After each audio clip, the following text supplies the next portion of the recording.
All right, we're going to do a quick review over graphing, and then we're going to review over our systems of equations. So this is our slope-intercept equation, where our m is always our slope, and our b is always our y-intercept. So we've talked about this multiple times in class, but I just wanted to refresh and remind you what this slope looks like in different scenarios, okay? So we're going to be graphing today. So we are going to deal with rise over run a lot, dealing with the slope, okay? So the rise talks about going up or down.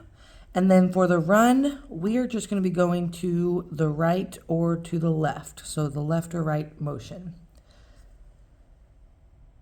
Anytime that I have a increasing graph, increasing, that means I'm tracing it from left to right. That means it's going to be a positive slope. And then if it's a decreasing graph, then it would be a negative slope.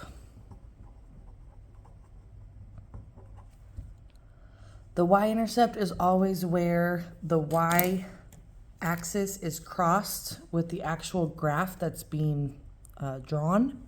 So if I had a little sketch, I know that my line could go diagonally through here, and I know since this is my y-axis is my up and down axis, it crosses at this particular point, and that point is going to be 0, comma, and then whatever number it hits at, and this is, we're just going to say that this is positive 1.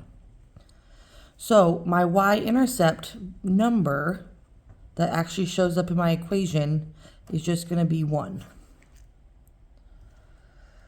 All right, so down here I have 2 graphs that are already done for you, and you have to tell me at least one error on this graph, and you're going to write it in this box.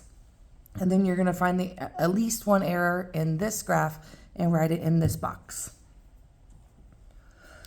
So if I'm looking at this left one, I know that I identify my 3 and my 2 are the numbers that I'm really looking at. I know that my my y-intercept is my 3. So my 3 should land on my y-axis. So my y-axis, 3, would be right here. So what they did originally was they used the x-axis. So describe the error. They plotted the x-axis at 3. So it needed to be on the y-axis. But other than that, even if we started it here, we still went up 2 and then to the right 1. So that still matches your slope of positive 2. If I look at the next equation, my y-intercept is the number that I'm going to start with, and this is going to cross at negative 2 on my y-axis, which works. And then my slope is negative 1/4. If I have a negative sign out in front of this fraction, I'm always going to move it up here to the top. This negative sign does not mean that both of the numbers are going to be negative. It just means one of them is, and I'm always going to put it on the top. So I'm going to have negative 1/4. So this is telling me that from my starting point, I should go down 1 and to the right 4. So if I went down 1 and to the right 4, this is where it should be, which makes more sense because the line that I just drew in here on this green writing, this is a decreasing line, which matches my negative slope. The original line that was wrong shows a positive slope. So the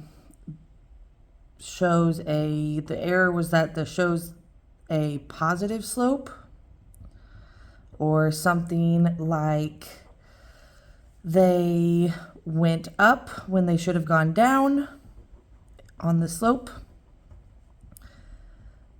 dealing with that negative 1/4. All right, so we've done all of this single graphs a lot in class. I want you to flip your paper over, and we're going to talk about systems. Last week we kind of introduced systems. All that systems are, it's just a fancy way to say that you have two equations working together. And a lot of the times they are going to be graphed on the same grid. So graphed on the same grid. So you're going to have two lines instead of just one.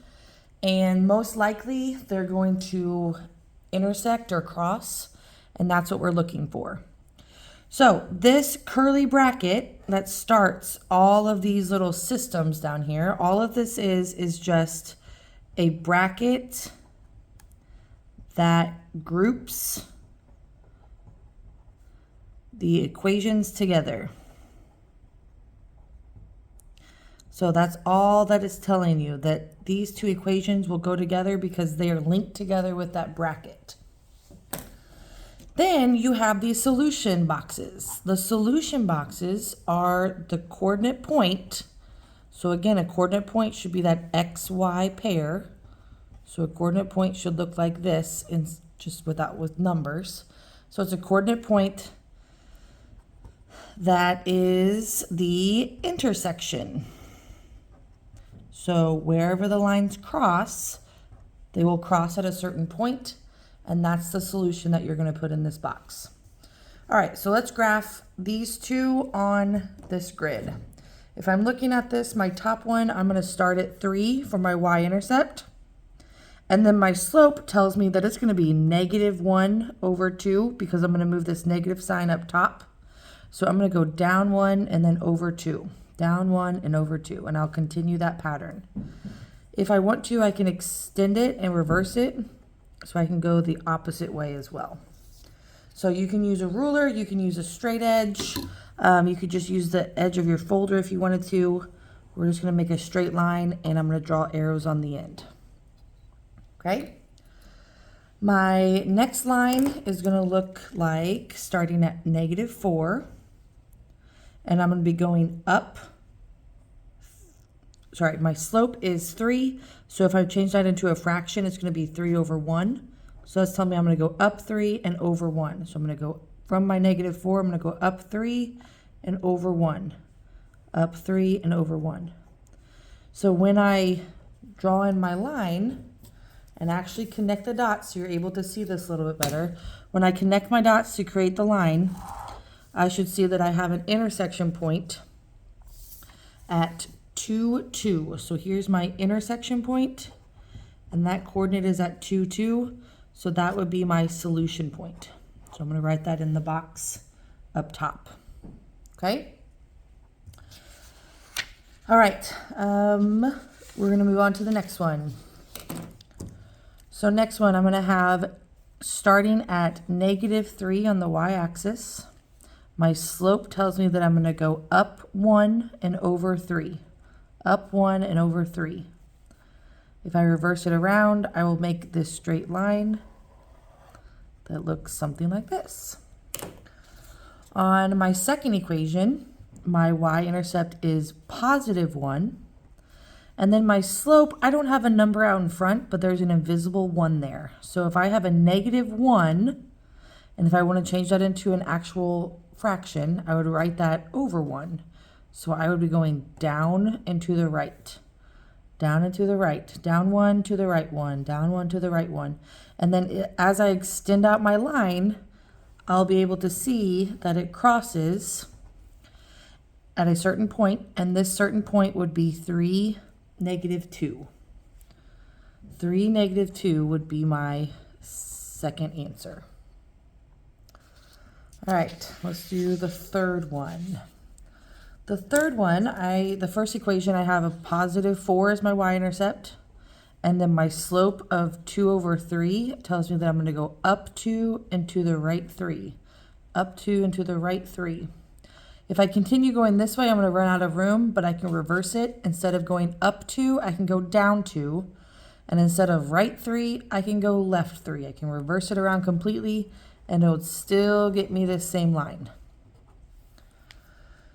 My next equation, I'm going to start at -2. And it just so happens that I have the same exact slope. So I'm still going to follow the same pattern of going up 2 and to the right 3. Up 2 and to the right 3. If I continue this out, and I actually draw my lines, you should see that these lines are never going to touch because they are parallel. If they are parallel, that's because they have the same slope. That means they're increasing at the same rate. Therefore, one's not going to be faster than the other one, so they're never going to cross. If they're never going to cross and they won't have an intersection point, then that literally means that they don't have a solution. So the way that we would say this is that this example has no solution. And then our last one is going to start, so the first equation is going to start at 4. My slope is 3 over 4 and it's negative, so I'm going to put that negative sign up top.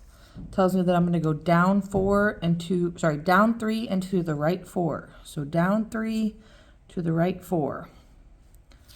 Once I connect those 2 points, it would look something like this. In my second equation, I'm going to start at -1. And my slope of 1/2 tells me I'm going to go up 1 and to the right 2. Up 1 and to the right 2. And as I do that, I will be able to see that they intersect. And they do intersect at a single point, so that would be my solution point. And to read it, I would go over to the 4 and up to the 1. So this would be 4, 1. All right, now you're going to be practicing graphing systems by yourself. Good luck.